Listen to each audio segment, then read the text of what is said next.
Hello बाबू, कहाँ हो? माँ पापा बाहर गए हैं, जल्दी से घर आ जाओ ना। बंद कमरे की लव स्टोरी आपको हिला देगी। कमरे में थे लड़का लड़की। ना किसी गांव वाले ने माँ बाप को फोन किया, ना कोई आया, फिर भी हो गया खेल।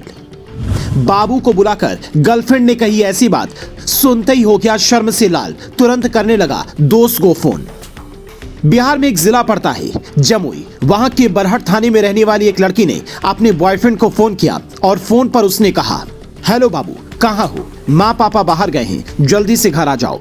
ये सुनते ही लड़के ने दिमाग लगाया, कहीं फंसने की कोई चाल तो नहीं है। तो उसने गांव में ही पहले कांटेक्ट करके कंफर्म किया कि माँ बाप बाहर गए हैं कि नहीं। जब वो आश्वस्त हो गया कि गर्लफ्रेंड झूठ नहीं बोल रही है, दबाव में नहीं है, तब वो घर में दाखिल हुआ, लेकिन मेन गेट से नहीं बल्कि चोरी से अंदर घुसा ताकि उसे कोई देख न ले। उसके बाद बंद कमरे में दोनों की बातचीत चल रही थी। तभी उन्हें लगा कि आसपास कोई उनकी बातें सुन रहा है। आसपास देखा तो कोई नहीं था। फिर से वो अपनी बातों में लग गए। पर जब वो लड़का कमरे में दाखिल हो रहा था, तभी गांव की एक महिला ने उसे देख लिया था।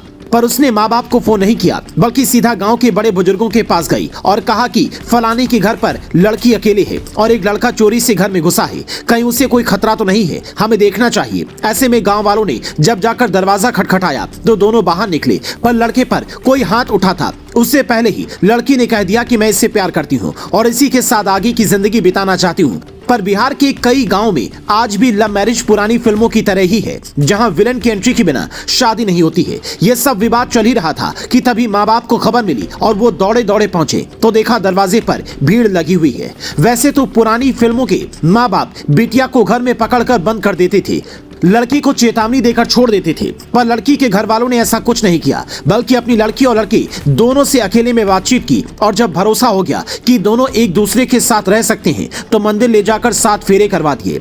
पर अभी भी लोग ये नहीं समझ पा रहे थे कि बंद कमरे में लड़की ने ऐसा क्या कहा था जिसे सुनते ही लड़का शर्म से लाल हो गया था।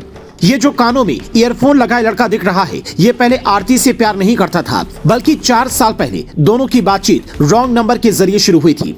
अपनी गर्लफ्रेंड आरती से शादी के बाद पटना के मोकामा जिले के रहने वाली राम सेवक कुमार बताते हैं, आरती किसी और को फोन कर रही थी, पर गलती से मेरे पास फोन आ गया। शुरुआत में थोड़ी बहुत बातचीत हुई, पर बाद में बातचीत इतनी बढ़ गई कि दोस्ती प्यार में बदल गई। जब भी नौकरी से छुट्टी मिलती थी, मैं आरती से मिलने चला आता था। पहले गांव आता था तो बाहर ही मिलता था, किसी ने पहले कोई खास ध्यान नहीं दिया, पर जब इस बार घर गया तो एक महिला ने देख लिया और शादी करवा दी। अब हम दोनों खुश हैं। हालांकि कुछ लोग इसे गलत ट्रेंड बता रहे हैं। उनका कहना है कि लड़का जिस तरीके से घर में घुसा था वो ठीक नहीं था। लड़की के पिता शंकर दास को इसे सजा देनी चाहिए थी, ना कि दामाद बना लेना चाहिए था। पर कहते हैं कि जोड़ियां तो ऊपर से बनकर आती हैं, इसमें इंसान भला क्या कर सकता है।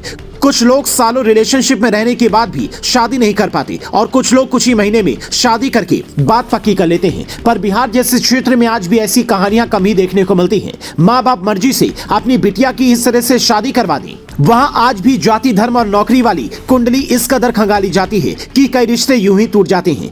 प्रेम विवाह के कुछ मामले तो दहेज के चक्कर में भी आगे नहीं बढ़ पाते हैं। ऐसे में हमने ये कहानी आपको इसलिए सुनाई ताकि लव मैरिज का विरोध करने वाले लोग ये समझ सकें कि पुरानी सोच के लोग भी अब नई पीढ़ी के इस प्रेम विवाह वाली थ्योरी को अपनाने लगे हैं। अब तय आपको करना है कि आप किस सोच के साथ आगे बढ़ते हैं।